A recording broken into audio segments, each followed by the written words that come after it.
Good morning! I am now heading over to the workshop, Prestige, to check out my friend's car, his M5. It's gonna go through an inspection over there. So he needs to get it inspected. Oh my god, this foot bender.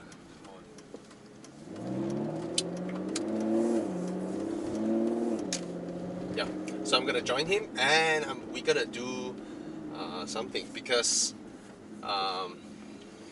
earlier on these guys sent me their diagnostic tools for me to use and review, but I'm not entirely qualified to review these kind of stuff, but because I've never bought diagnostic tools, right?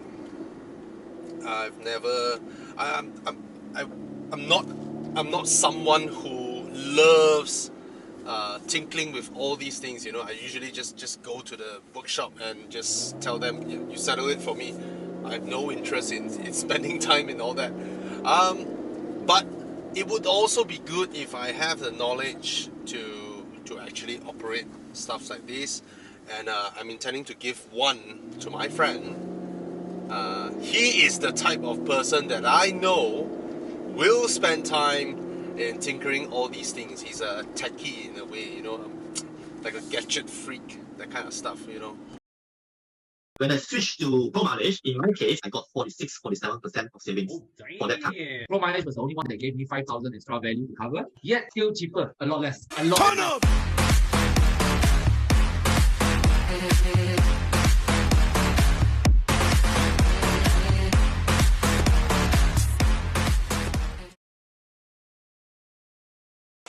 Okay guys, I hope you guys can hear me. Just arrived at the place I usually service my car, and that M5 over there, we'll go out there and have a look, right? It's my friend's car. Later we'll go have a look, and I just want to tell you all about a funny story about my car. Alright,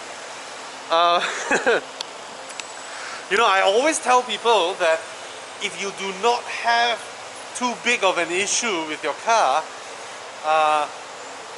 don't keep calling up and go to the workshop, you know, for every little minute thing, because it may turn out worse, right? Because it's a bit like, let's put it this way, modern cars are very complicated, and it's not every single time you come to the workshop they immediately know what's going on with your car.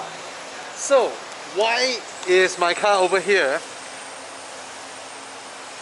About 3 days ago, I hear a very faint sound from my steering wheel. When I turn my steering, there is a very faint Alright, so these are electric power steerings. So, and well, I always advise people, don't go over these type of small little details, right? Because we did not buy a new car, right? If you bought a new car, you expect your car, the price you pay for a fantastic car. But we bought used cars, right? This is a 2014 Audi RS6. So I bought it last year January, and it's been perfect since. But of course there were a little bit of a, like last year I claimed a sensor that was under warranty, but this year I did not purchase my own Evoclub warranty, even though I could still, and because I reckon I've done all the fluid change, I've done all the necessary preventive maintenance, and I also changed the little seal that sits deep within the V, the turbo, below the turbo and all that, for preventive maintenance. Alright, I did all that. And the car has new brake pads, it has been thoroughly serviced. I even serviced the aircon, the air compressor of the aircon, right? I've done all that. I even give it a new paint job, changed the rims. I was forced to change the rims, right? These are rims from the Audi RS7, because my rims has a little bit of a crack. So I was in a bit of an urgent. Then I found a set of Audi RS7 rims from Johor, and they would then require spacers, bro. So we added the spacers. All right. So they are not as the offset is not as deep as the original Audi RS6. But at first I hated them. Now I love them. You know, they look great. Now, so I came in here. They were like, oh yeah, we can hear the sound, and they decided to remove the steering rack to give it a little bit of a check and basically try and fix it and put it back. After they did that, for some reason the steering rack is making an even louder noise only when I turn to the right. It doesn't make the noise when I turn left. So I called them. They were really nice. They brought their stuffs and they bring the car back, and then they told me, sorry, we have to find you another steering rack. This one won't work anymore. We have no idea, you know, and it's just like that. So we went through 3 steering racks, and now in the end they told me it's done. Actually they still need to do further checks. They still need to wash my car and all that, but I came over today was to help my friend check out his M5. His M5 is here for the inspection, alright? And of course I wanted to give him the Thinkcar 2. I have the Pro with me. Pro is for workshops, right? Your basic package with Pro, you get 3 brands. Every single model under 3 brands. You can diagnose them. For Thinkcar 2, you get 3 car models, which is more for like personal use, alright?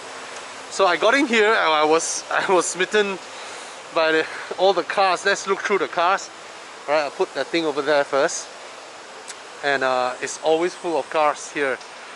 Alright, and it's always a sight to behold, because only in a car show you get to see so many different brands together, right? Usually when you go to car showrooms you don't get to see all this. So right next door is Porsche Malaysia. Alright, so this is Prestige. Every time I come in I will look at that blue M5 over there, you know, sitting there. I heard it's fixed, and today I see 2 really new Mustangs. They look great, man. I think a lot of people ask me, Bobby, should I get a 4 Series or a Mustang? Just look at it. This one next to a 4 Series. Dynamically, interior, everything, yeah, the 4 Series may be superior, but look at it. This look like a car. This look like something that costs the same as a Nissan GT-R, actually, when you think about it. That's an A6 hybrid. Ooh. That's a Prelude. That's my friend over there. Well, really quick. That's a BMW i8.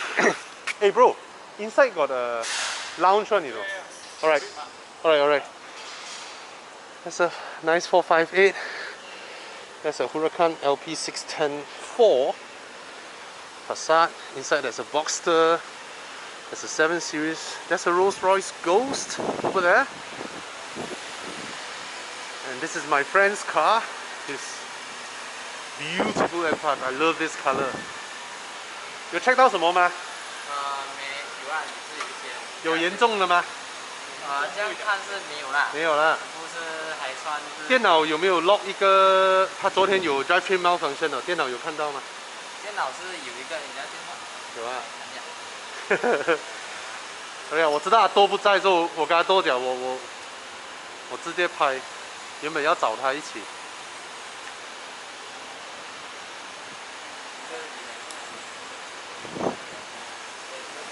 So these are Pilot 4S 什么？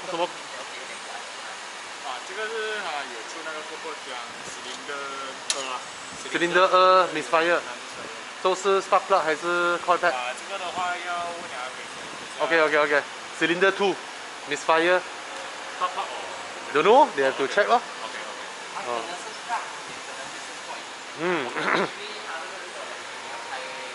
That's a nice Boxster. There's a TT over here. Land Rover, McLaren, Cayenne. What is this? Looks like an Audi A5 Sportback, Land Rover, Jaguar, S-Class. Crazy, right? Let's go to the back. It's a lot of cars. Because during the EMCO, a lot of cars couldn't be serviced. Now they also do used cars. Prestige Cartrade. So you can come here to check it out. What's good is that it's under a workshop, so you know the conditions and all should be immaculate, right? That's a Flying Spur. That's a 5 Series. So there's some cars over here. That's a Gallardo at the back, facelift. You know what amazes me is that the value of these Flying Spurs, right?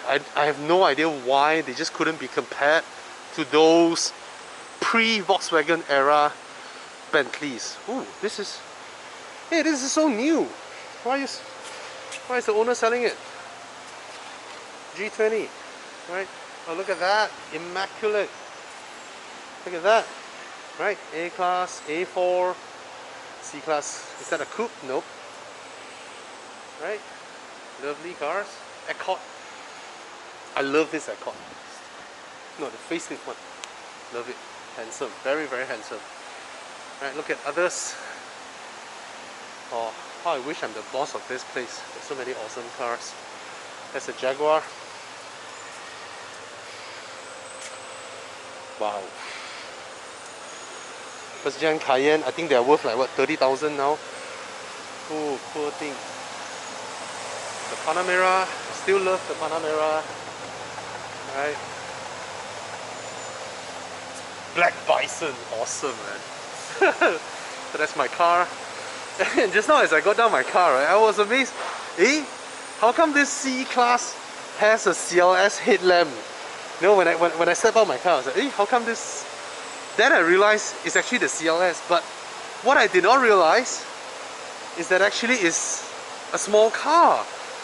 You know, this car supposed to be A7 class, you know, and I never realized that in this context, it is now not a very big car. Oh, that's a CLS 500, bro. And I have a soft spot for this car. I just felt the design looks amazing. And this is classic Mercedes interior design, W211 generation. Combo tires, right? It's a good looking car, especially the shooting brake, alright? And now next to my car is small. This is bigger, way bigger, alright? So it's done, and hopefully I can get it back real soon. What I want to show you guys, just now we saw the Flying Spur, right? We saw the Flying Spur, and we all know Flying Spur has like one of the worst used car values, right? But these boys, these pre-Volkswagen era Bentleys, for some reason, they are still worth 300, 400, 500,000. You know? And this is not a Bentley. That's a Rolls Royce. Okay, let me explain. Identical generation. This era, Rolls Royce, no wonder the roofline a bit square. So that's the long wheelbase. The shorter wheelbase is a Bentley. Alright? Arnage. So this era, Bentley belongs to Rolls Royce, and they are of the same family, right? And Rolls Royce would be the ones with, are you sure that's Michelin Primacy? Rolls Royce are the ones with the luxury ride, whereas the Bentley would be the one that's sporty and all. So it's locked, but it looks amazing, right? No wonder, just now I look at the C-pillar, why is it a bit squarish? And that's a long wheelbase. And in my mind, I register this as a Bentley, you know, and then as I walk up, oh, it's a Rolls Royce. So it's not a bad thing that Rolls Royce and Bentley split. Oh, that's a flip-up LCD screen. Ah. So yeah, but somehow modern Bentleys are worth nothing, but modern Rolls Royce have some of the best resale values. Alright, so yeah, Alright, come, let's look at the undercarriage of an F10 M5. Oh, lovely, lovely. Look at how tough the whole thing is. Control arms. Yeah, the arms, all this, they are different from regular 5 Series. Alright. And I think this is a bargain now. The F10 M5. It's a looker, it's comfortable. Look at that. How glorious is that? Right? Beautiful. 275, 35, 20. Lovely, lovely. And it has the cameras as well by the side. Love the color, man. Yeah. Oh, it's called Singapore Grey. Damn! That's why later Audi has the Sepang Blue, or BMW has the Sepang Blue. It's BMW, right? The one with Sepang Blue is BMW, right? But very limited, I think. Don't even remember it. Yeah. This is the standard color. Yeah. And this will certainly pass the car wow stick of truth. See, cars used to look like that, right? Simple diffusers at the back, you know. Of course, this one doesn't have a flat undercover. Or they remove it. Nevertheless, right? It used to look like that, you know, understated. Modern cars all crazy, large diffusers, fins coming out, all that nonsense. Strip aisle. So I think I love how this looks. Beautiful, beautiful. Yeah. All right. So yeah, just a quick hangout over here. Oh, that's a Peugeot RCZ. Lovely car. Look at the cleavage. Ah, that's some dirty cleavage. Okay, sorry. Yeah. So I hope I get to play around with this later on. Maybe not today. It's too hot over here. But sorry, Thinkcar or Think Diet. I'm supposed to do a video, but I've been dragging on for so long. Alright, because of the lockdown and all that. And I don't feel like doing it here because it's very warm. Alright. Oh, that's an SLK. These are worth buying now. They should cost like what? 120? Yeah. These are like 110, 120 now. Yeah. And that Continental GT is already below 100k. So if you are willing, if you want a really luxurious two-door coupe, right? Yeah, this is paying too little money for the performance and comfort and luxury and everything. Of course, you have to pay the road tax, but come on, man, it's below 100k now, or around 100k. Damn worth buying. All right. See you. Signing off, and cheers.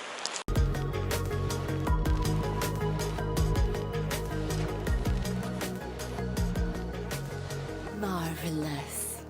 Artificial intelligence skin. I gotta go Shell, and I refill my cars when they are at half tank or slightly below half tank. You know, I will always refill them up. All right, and yeah, I miss pumping petrol. V power. Yeah. So if any of you have questions with regards to, you know, does RON 97 carry more energy than RON 95? Right? Questions like these, I'll be very happy to answer. Alright? And the answer is no. Why? You can ask. I mean, we can have a more in-depth discussion on this whole thing that people are misunderstanding here. Alright? Higher RON doesn't carry higher energy. Alright? Cheers. That's my favorite spot for this car because somehow this car's pump is on the left side. Oh, my friends. Yeah. Always love their courtesy. Alright. There we go. The short and simple answer is this. Yes, 100 at crazy levels of operation, alright, or if your car is rated that high, it reduces the chance of knocking. But in daily driving, it gives you absolutely zero benefits. But in daily driving, V-Power Racing actively cleanses my engine. Actively, daily. Whether it's 1000 RPM or 9000 RPM. That's the reason why I stick to V-Power Racing. Cheers. Thank God that the brothers on the rise now. Endless celebrations all in my house. Levitating now, I'm super